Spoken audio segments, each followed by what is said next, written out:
Good afternoon, everyone. It is day 9 in Brad's exciting adventure of fighting mantle cell lymphoma. As you may be able to tell, I'm having a good day today. Yesterday, I probably looked and felt like death warmed over. It was a day full of shivers, shakes, throwing up constantly in the car, in the doctor's office, in the trailer, everywhere. And pain pretty much throughout the body. But today has just turned out to be a blessing. I woke up with the typical chemo head, which you're going to have with this, which for those of you who don't know, chemo head basically just means you're dizzy and lightheaded all the time and not real sure about where you're going. With the bad taste in your mouth, nothing tastes good. For those of you that know me, I'm a Dr. Pepper nut, and right now Dr. Pepper tastes like oil, which is difficult for me. But I'm just sitting here kind of been thanking God for today, because it's just a wonderful day for me.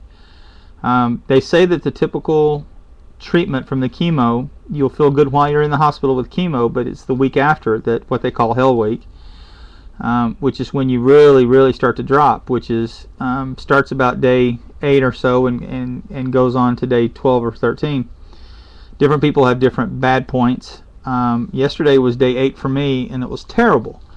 And they had told me at the hospital yesterday to expect it just to get worse over the next 3 days, and then start to gradually improve for about a week before I went in and started it all over again. And gosh, what a refreshing change today has been. I haven't thrown up. I've had minimal pain. I guess it's called Neupogen, the shot I get every day, the $200 shot I get every day, that helps get your white blood cells going, makes your back and hips hurt, and I'll agree with them, it does that, but it's a small price to pay. And other than that, and the dizziness, I feel great. I'm actually getting some work done today here in the trailer. We've got 2 more days here in the trailer, and we'll be moving. We went today and secured a temporary hotel. Basically, it's a extended stay suite type place that we're going to be able to stay in until my next hospital visit. We're hopeful, though. I had a real good conversation yesterday, what little I remember of it, with the ladies from the church organization up here, that there's a group that of probably 10 or 12 churches that has 3 different apartment complexes where they rent about 90 apartments. They rent them unfurnished, and then they furnish them, like a Sunday school class or whatever will take on one apartment and they'll furnish it. And then they try to find people. There's a ton of people on the waiting list, but they find people then that need temporary shelter, and then they rent it to you at a reduced rate. We went to one of those apartments yesterday, just found out it was exactly the same place they have a apartment, and the apartment complex wanted to rent us a cheapest thing we could find. It was a furnished 500 square foot 1-room apartment. They called it an efficiency, but it wasn't. It was just 1 room, and they wanted $1,700 a month with a month-to-month lease. And we've got friends here that are staying in $2,000 and $3,000 a month apartments and really don't know how they're going to pay for it, but what choice do you have? And this place will, between $25 and $30 a day, so less than $900 a month, typically will rent you an apartment through their organization where you just pay them, and there's no commitment, there's no all utilities are paid. It's just whatever furniture and dishes and everything they can come up with, but it's an apartment, and it's not a trailer, and so it'd be more comfortable to stay in. And so they've put us on their list and have told us that if we'll stay by the phone, that in the next week or 2 they really think they'll have an opening that we can get into. So we're going to just bide our time and wait instead of signing some long-term commitment for more money than we really want to spend. We're so grateful, all of you out there that have done fundraisers for us and helped out, and I just want you to know that we are trying to pinch pennies as best we can. That's why we got this trailer, because it was the cheapest thing we could get.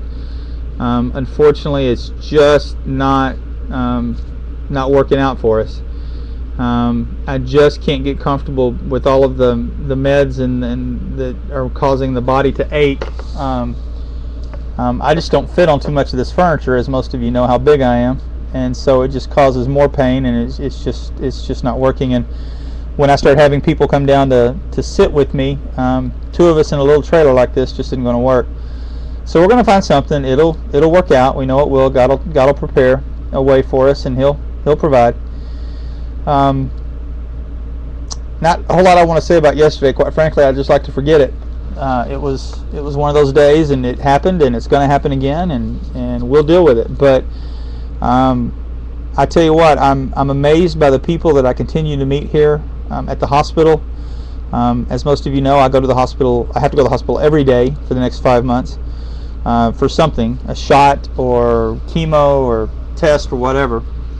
And hasn't been a day yet that we haven't met some incredible person that shares their story with me of survival, and I'm able to share with them. And it's been a real interesting time of getting to meet people and form a support group. And we've got so many phone numbers of people that are going through lymphoma right now that we can all sit down and call each other and just cry if we need to at night. So it's really neat for me and for Tammy.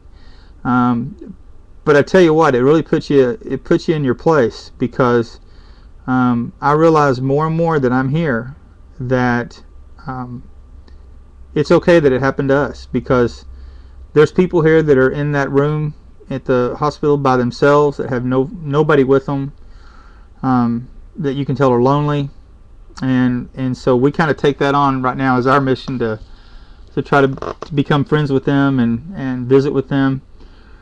Because I've got such an incredible support group, my family, all you guys back at Farine and in Irving and in Evergreen, Colorado, and all over the place. It's really, I just feel so lucky. I know it sounds weird, but I feel so lucky. Yesterday I wouldn't have said that, but today I feel so lucky, because we've just got, if anybody's going to have to go through this, it might as well be us, because we've got the support to do it. So I'm not looking forward to it, but we'll take it on. So the next few days are going to be interesting. They tell me that supposedly my low point is going to be Friday. It's currently Wednesday.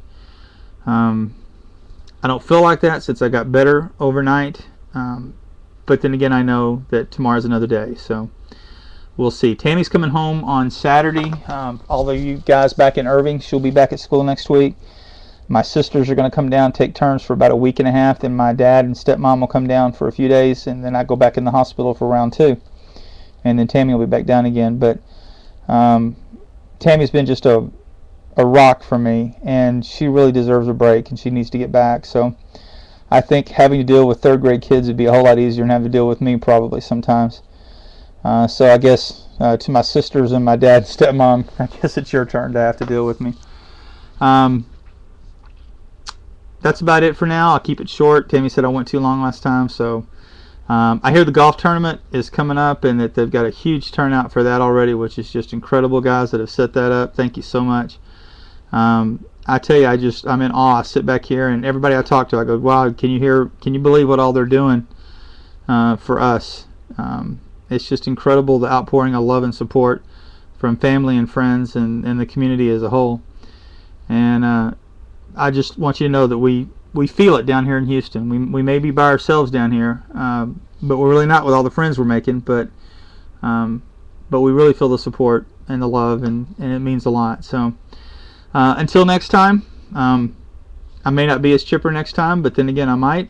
As you can tell, I don't know if you can tell from the swelling, it's totally gone. There's nothing in my neck now whatsoever. The hair is still in. Oh, somebody asked me about that. A little bit of the hair has come out a couple of times, but not bad. That's just, sorry guys, that's just middle-aged baldness up there.